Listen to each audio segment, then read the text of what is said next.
Grab your 10-foot poles, Wargamers, because today we're doing a little bit of dungeon plunging using the excellent Song of Blades and Heroes. Those of you that haven't seen the last video will not be aware of the fact that the party in question was investigating strange doings out in the desert, and they found the cave that is the source of the trouble. They fought their way through a small band of lizard men who consider this cave sacred ground, and left half of them up top to run down and get into the cave. Now, I do have Song of Gold and Darkness on order, but I don't have it right now. So we're going to use Song of Blades and Heroes largely as written, but this little dungeon terrain that you see set up has 1, 2, 3, 4, 5 index cards, and you can kind of see how the dungeon works and which rooms are where, but not exactly how they fit together. In order to mix it up a little bit more, I asked my daughter to place a portcullis somewhere, actually 2 of them, and she chose one right here. So the dungeon only has 2 entrances right now. It also has 5 areas that need to be designated. I covered up these rooms at random. The goal here is for our townsfolk to discover the boss fight. And once they discover the boss fight, we're going to pause the video and we're going to end it there. And we're going to come back with a 3rd video that just details the fight between whoever makes it to the boss fight and the boss fight. To show you that this is somewhat random, I'm going to roll a d10 and... Do I have a d10? No, I'm going to roll a d6. 1, 2, 3, 4, 5, 6. And I'm going to re-roll if I get a 6. I should probably roll it somewhere you can see it too. I'm going to roll, if it's a d6, I'll re-roll 2. Okay, so number 2, I'm going to pull him out and I'm going to swap him with this guy. And you're going to have to trust me on the other 4. I don't know what is where. I can kind of shuffle these up a little bit more, and I can change out, well, here, 1, 2, 3, 4, 5, and watch this be another 6. Yep, I'm rolling all 6s, going to get them out of the way. So 1 is also going to be swapped out for card number 3. So 1, 2, 3, and we swap that out. Then we'll mix up these cards just a little bit more, and we'll drop 1, 2, 3, 4, 5. And when our crew enters an area, we'll see what happens.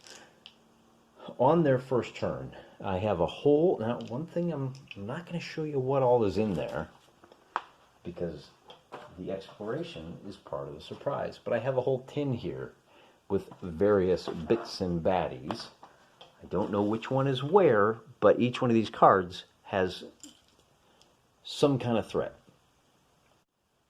Since there's no bad guys on the table to start, what we'll do is we'll just go through and move all 10 of our heroes until the first, until they discover what's behind the first, in the first room.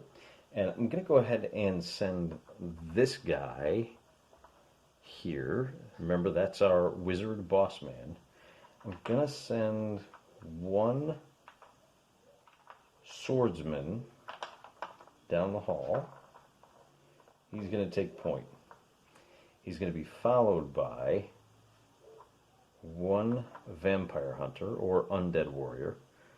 We'll send this swordsman first, followed by the great swordsman, and then we'll send 2 bowmen down here, and we'll bring up the rear with 1 vampire hunter. And I guess our 5th guy will come this way. So that's the end of the first turn. On the second turn, we're going to move these guys first, medium, and then we'll just kind of bring these guys up like so. And now we'll bring our... I'm going to do a little bit of leapfrogging so they're as close as possible. And at this point, the question is, do I bring the swordsman up or the great swordsman? And we're going to reveal what's in this room.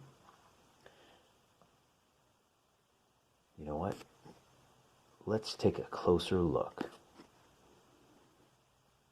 All right, so here's our great swordsman who's going to take the plunge and he's going to move into the fog of war, which reveals this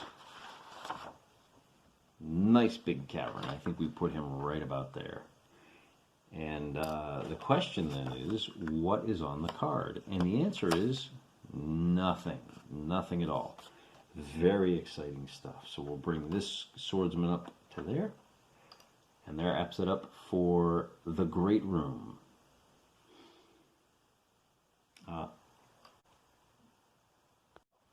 Swinging around to their left, we're going to reveal what's in this corridor. But the question is, who's going to reveal it? And I think for this, we are going to go ahead and just move our swordsman up into the hallway where he finds buzzsaws. So this corridor is trapped by, where was he? He was right there. So we're going to move him up. And he immediately gets attacked by two different kinds of traps. A buzzsaw here, and one against the wall right there. Bazap, bazap. Now anybody moving through there has to make 2 quality checks. And for every failure, you reduce the quality by 1. And unfortunately, he is cut off from his mates. That might be a problem. As a swordsman, he's got a quality of 3. So we need to roll 2 dice. And we'll just put him right in there. And he made them both, so he is unharmed. But he has to wait there to be rescued, or he has to run back through.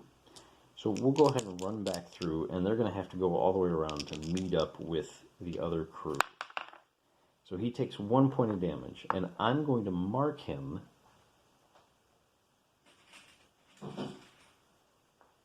with a single red chip to show that his quality is reduced by 1. And with that, we're going to pause, take a couple of turns to bring them around to the Great Hall. And here we see, moving them one at a time, I advanced through about 3 or 4 different turns in order to bring up our boys up to the edge of the unknown. Now there's only one way for them to go at this point, and that is right here. And this crossroads has nothing in it, fortunately. So if we move our leader up to the crossroads, then we can bring up a great sword. And remember, we lost a great sword, one of the great swordsmen up on the surface. We'll bring up our undead hunters next, and then we'll bring up these 3 archers. So we have a large adventuring party of 9 left. And the question is, which way are they going to go? You can see the corridor with the buzzsaw traps over there, and clearly this is just one room. So our fearless leader is going to take a couple of strides into the darkness, and we have our big reveal of a room with columns and a mysterious purple pool in the center of it. There's our portcullis, there's our portcullis right here, a little bit of daylight streaming in. And inside we find 3 skeleton heroes and 1d6 plus 1 zombies. So let me get those guys out and position. So I put the 3 skeletons right in the center of the room. One question we have yet to answer is, how many of these zombie skeletons are there in the room? I'm going to use white die today for the undead, and so it looks like 4. Not a bad number. Could be worse, and we'll just go ahead and put 1 zombie in each corner of the room so they have a nice even spread. At this point, combat takes over, so we'll roll for initiative. And I'm going to reset the camera so we have a little better view of the top, and I have a place to roll these dice. The first question, of course, is who has initiative. So we're going to roll, and it's just a straight yellow for the guys in the yellow armor, white for the bony eyes, and our heroes get the call. So we're going to go with kind of straight song rules for this particular battle. And given how these guys are arrayed, the first thing we want to do is try to bring one of our zombie hunters up. And he scores 2 successes, which is going to allow him to move past the leader up to here and take a shot at this zombie.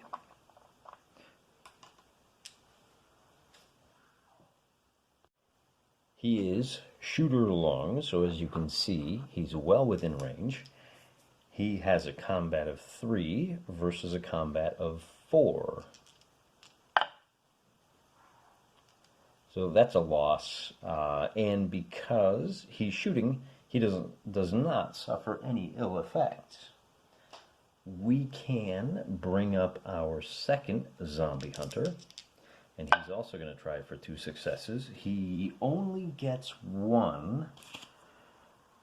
He has a quality of 3, so he's going to make a medium move to, let's put him right here. And then we'll bring up our great swordman to cover for him. He gets to make 2 actions, so let's see if he can close to actually fight anybody. He cannot. So there's 1 action. Now he can close to fight, but I don't know if he wants to. I think he wants to move up to here, and now his flanks are protected. So the worst he can suffer is 2 by 2. We'll give this swordsman a shot, and he rolls 2 failures, so things kick over to the undead. And the undead are not quite so aggressive. The skeletal heroes have a quality of 4 and a combat of 3. The zombies have a quality of 5 and a combat of 4. So we're going to go ahead and try to move each of the zombies. We're going to go 1, 2, 3, 4. So here's for 1. He has a quality of 5, so he doesn't do anything. 2 doesn't do anything. 3 gets to move, and 4 gets to move. So number 3 is going to move up to here, and number 4 is going to move up to there. Then we'll give these heroes, these skeletal heroes, a shot. They have a quality of 4. So the first one will just try to make 1 move and fail. This one will try to make 1 move and succeed. So he can close to fight this guy. And the last one, of course, it doesn't matter what happens to his roll. He gets 3 actions, which is a beautiful, beautiful thing. So he's going to go ahead and charge to here, and then he'll move up to this. Ooh, there's 1, 2, so they're going to flank and go after this great swordsman, and he has 1 left over. So the great swordsman there has a quality of 3, which becomes 2 because he's being flanked. So that'll be a +2 on the yellow die altogether. And on the white die, it will be a +3.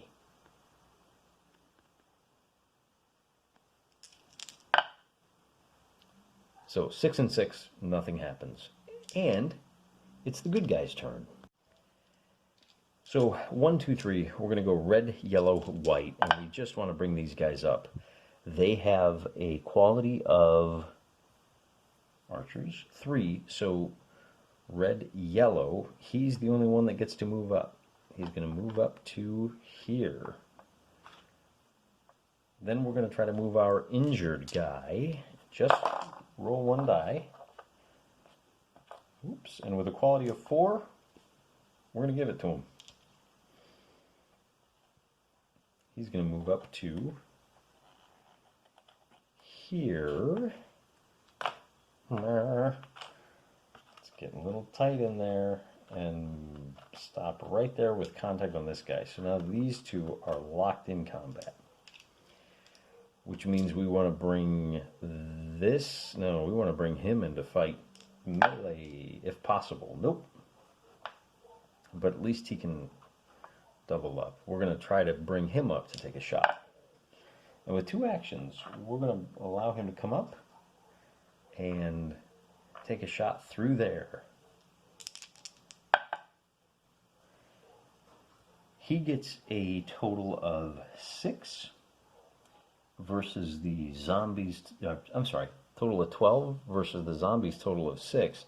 That's a doubling. And of course, he is a zombie hunter, so he's lethal. And that puts 1 down.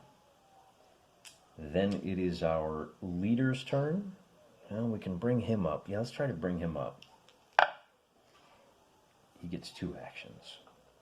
So he's going to move once, and then he's going to move twice to contact this zombie. Our leader is going to... Now, he can cast a spell, but he has a quality of 4+ and a combat of 3. I think I'm going to just... Well, I got to take 3 actions with him, right? He only gets 1 action. So let's bring him into the room to get stuck in. Now it's the undead turn. And we really want to do some doubling up. So the first thing we'll try to do is move this zombie and then this zombie. In fact, we'll do red and white. And they both get to move. So they're both going to move up to our fearless leader. Then this zombie is going to roll 1 die. Oh, he doesn't get to do anything. He was going to attack. We've got a hero here with a quality of 4. He's going to try to take 2 actions. And he gets to go on both of them. So he's going to move over to here. And he's going to attack. So we got an attack. I'm going to move these so it's a little more obvious. So they're both attacking this guy. He has a quality of 2, so that die is going to be at +2. And as a swordsman with 1 action, quality of 2, so it's going to be a 2 versus a 2. And the hero wins with an even result, which knocks him down. Then this hero is going to try to take 2 actions. Quality of 4. He fails on both. It's the end of their turn.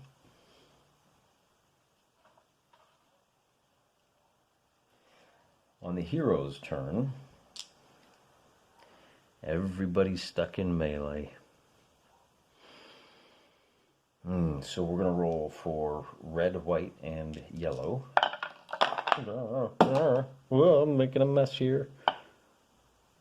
Alright, red, white, and yellow, and it looks like white is the only one that gets to move. So we'll drop our measure stick down, and we'll bring him up here. I guess these guys are guarding that back passage.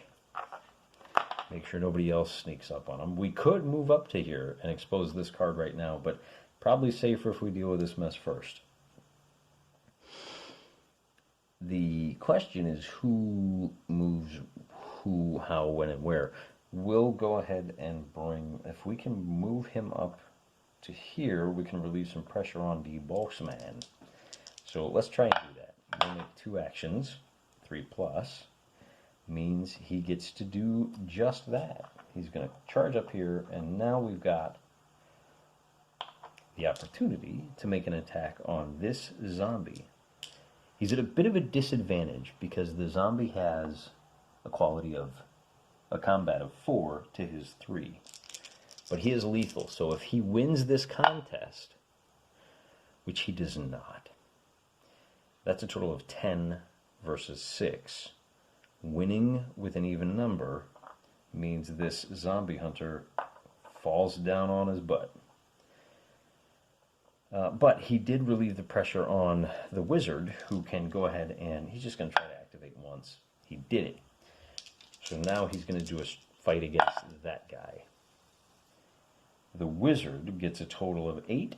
The zombie gets a total of... What is a zombie? 6? That's a win. And with an odd result, the zombie has to move back. Then we're going to roll one action for this great swordsman. No, we're going to roll one action for this zombie hunter.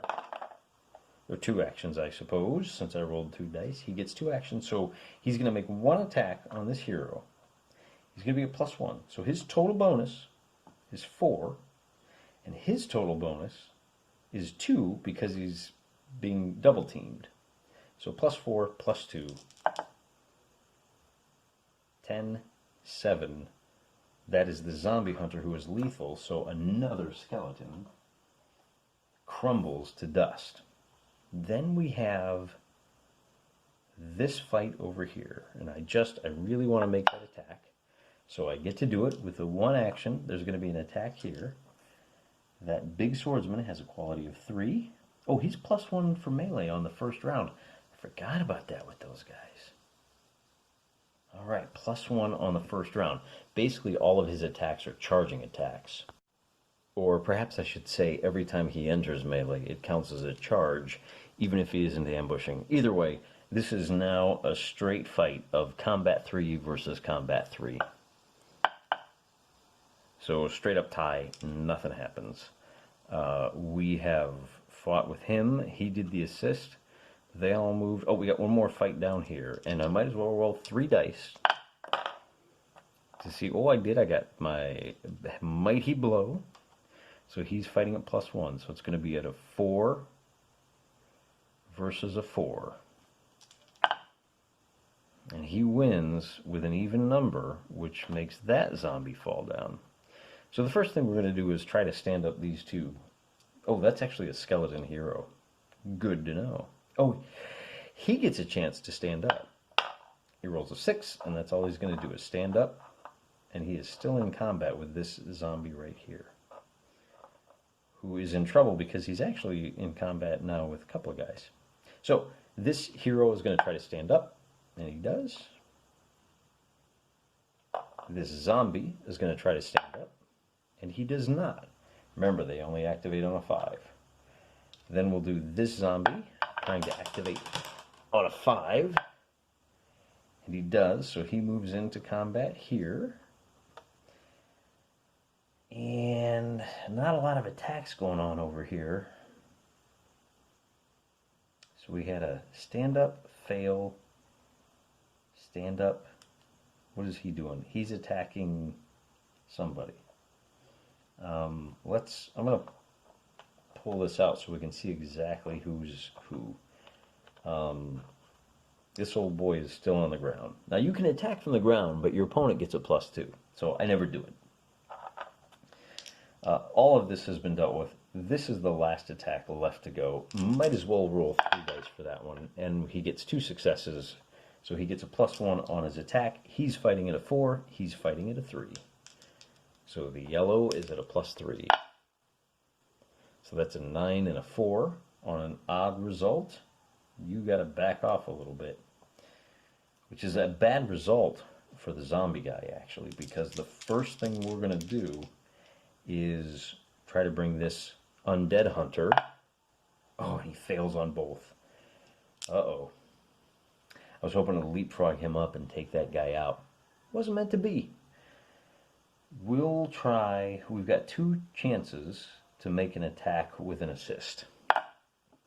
And they both make it, but only one of them can make that action.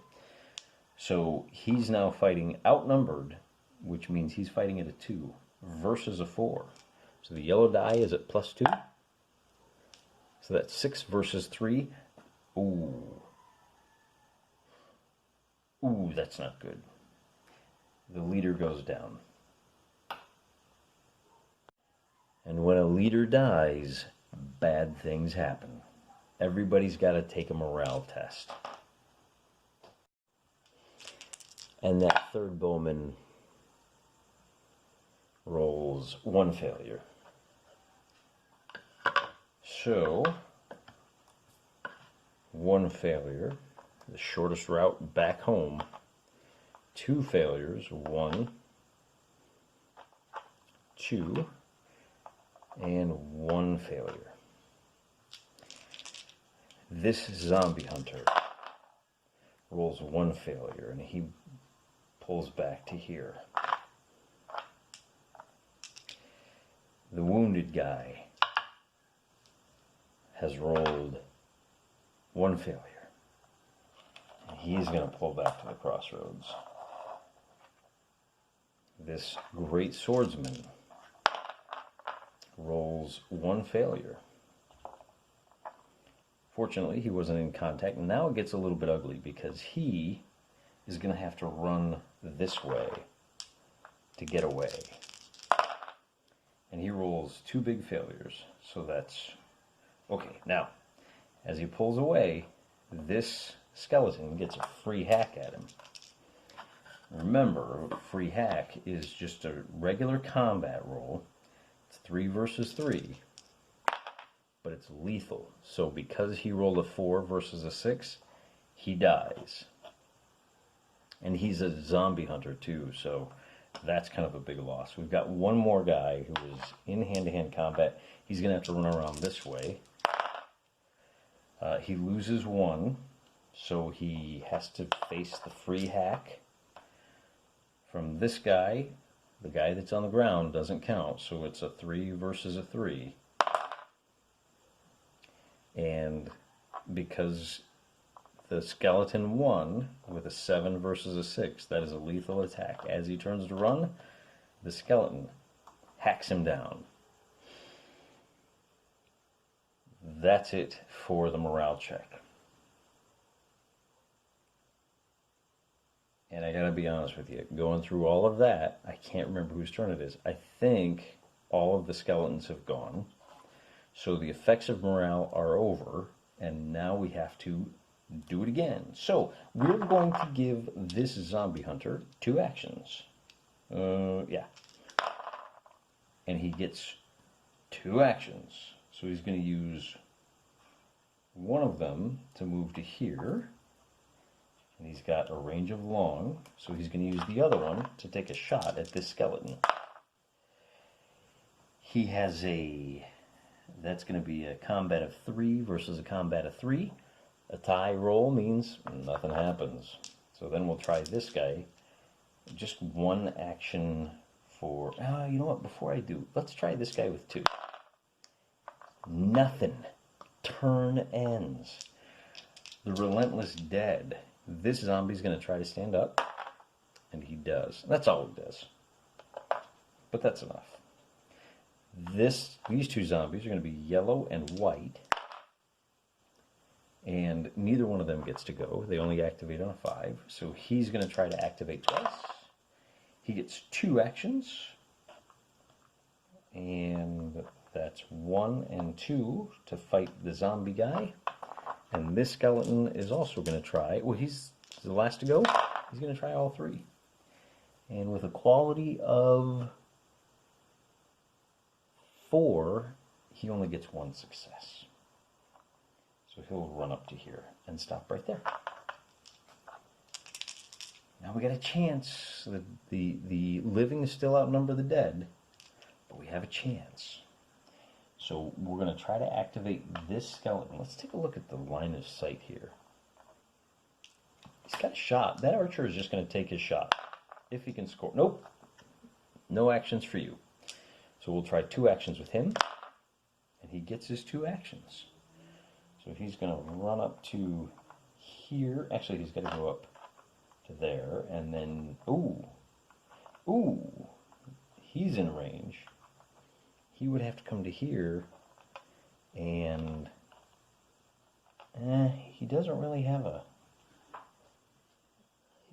line of sight. So he's going to take his second movement up to there. And then this guy is just going to try to move once, and he succeeds.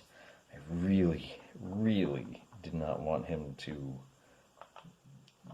fumble and cost the humans a turn. We're going to bring him... we're going to bring him in up first. He's going to move... No, he's not. So our great swordsman is going to take 2 actions, and he only gets 1 success. So he'll use that success to contact that skeleton. And then this guy has 3 chances.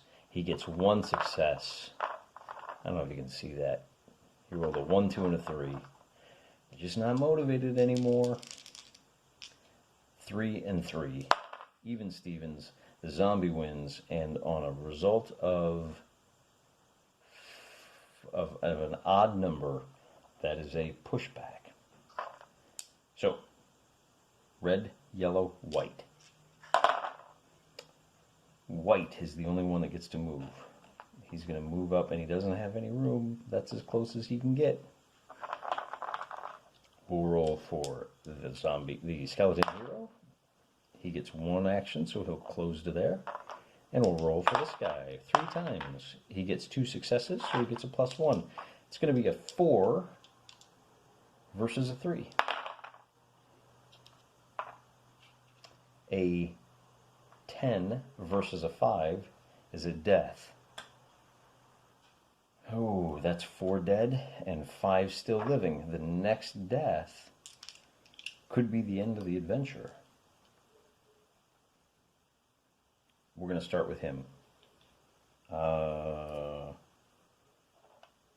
Yep. He's going to take 1 action, and he gets it.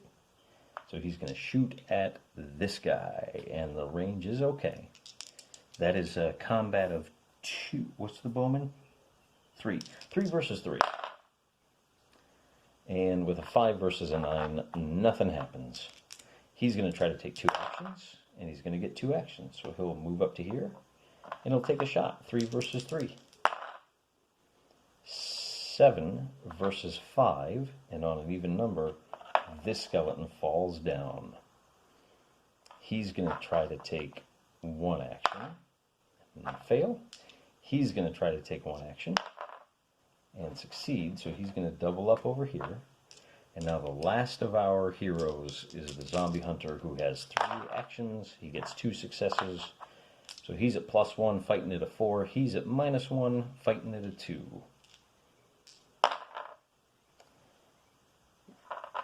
5 versus 5. Nothing happens. Play kicks over to our zombies.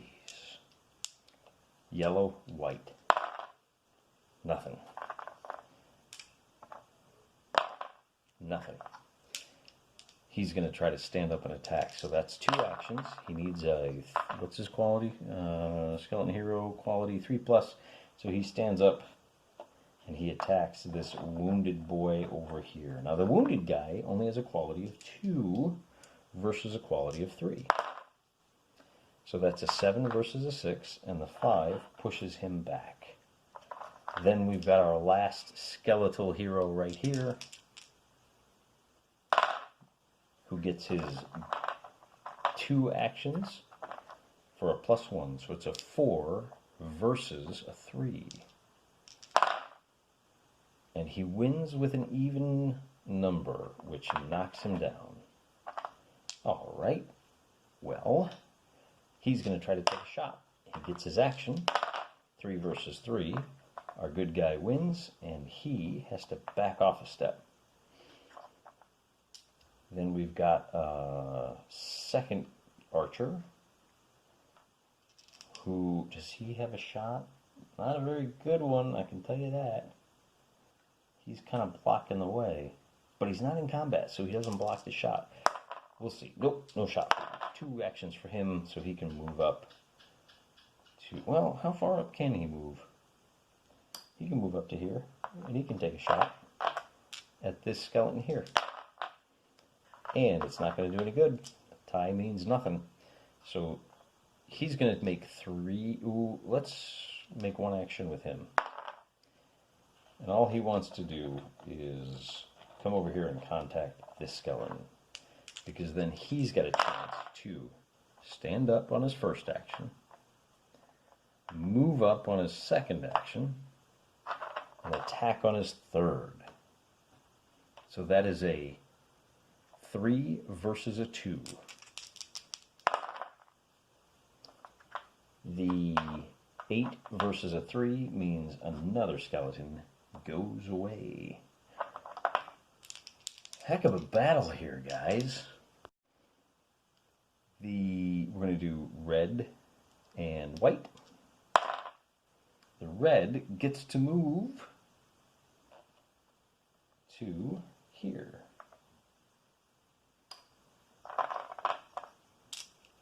This zombie is going to try to attack. And he does, and that's going to be a problem. He's fighting at a 2. He's fighting at, he's fighting at a 2. Well, he would be at 3. -1 for the wound, -1 for the assist. And that is going to be, he's fighting at a 1 versus a 4. And yeah, just what we expected. He's dead. The dead now outnumber the living. So everyone has to make another morale check. And remember, if you have 3 failures, we'll start at the back. You run. That's 3 successes. This archer has 3 successes. This archer has 2 failures. What if there's something about 2 failures? Let me just go ahead and take a quick peek at the rules for more ale. No, those are all special rules. If you... The player should use the morale effect is temporary. On 2 failures, it must make 2 moves. That's all. So he's going to say, time to beat feet. Don't fail me now. Then we've got our last remaining undead hunter, who apparently flunked his undead hunting class, and who is going to take 1. He's going to say, get out of the way, I gotta get out of here. And that was the, I don't remember whose turn that was. That was the human turn, wasn't it? Let's go to the tape. That was the zombie's turn, so we're going to go ahead and just try to route with all these guys. Bowman's going to make 2 moves for safety. 1, 2. It's a campaign game. If this was a genuine campaign, this Bowman is also going to try to make 2 moves for safety, and he's going to go 1, 2, and then we're going to make 2 moves with this third Bowman. He only gets 1, which puts him right there. And then our zombie hunter is going to, that's a 3, 3, and a 2. So he gets 2 moves, and he says, you guys are taking too long. And he gets to right about there. Before he runs smack dab into the lizard men who would have followed them, and there's 4 lizard men caught between the jaws of a trap. They have died. So the good townsfolk did not send their best. They sent in the B squad, who utterly failed. They lost 1 upstairs, but they couldn't even fight a handful of slow zombies. And that's the battle for today. The forces of darkness have won this time.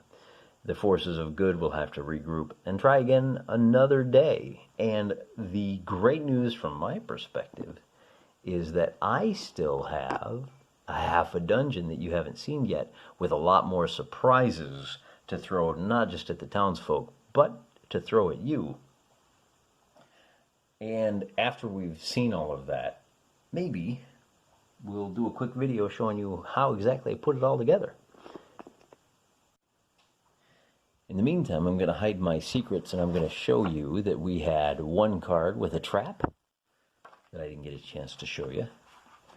1 card with 1 to 4 wraiths, who are terrifying and might have chased them all off.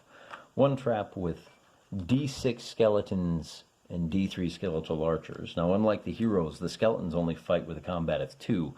So I think this might have been a much more winnable fight for our 9 guys. I also have 3. I've got another empty room. I've got a boss fight, which was tucked away in the back.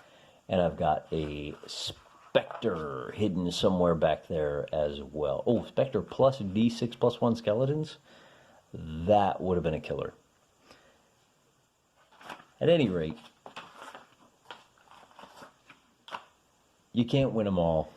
And sometimes good, despite its best efforts, loses for today.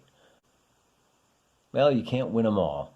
Unfortunately, sometimes, despite the best efforts of the good, the beautiful, and the true, in this fallen world, the dark side does come out on top. But I want to reassure you all that in our world, these are not permanent losses. They're only temporary setbacks, because you got to remember that Christ has died, Christ has risen, and Christ will come again.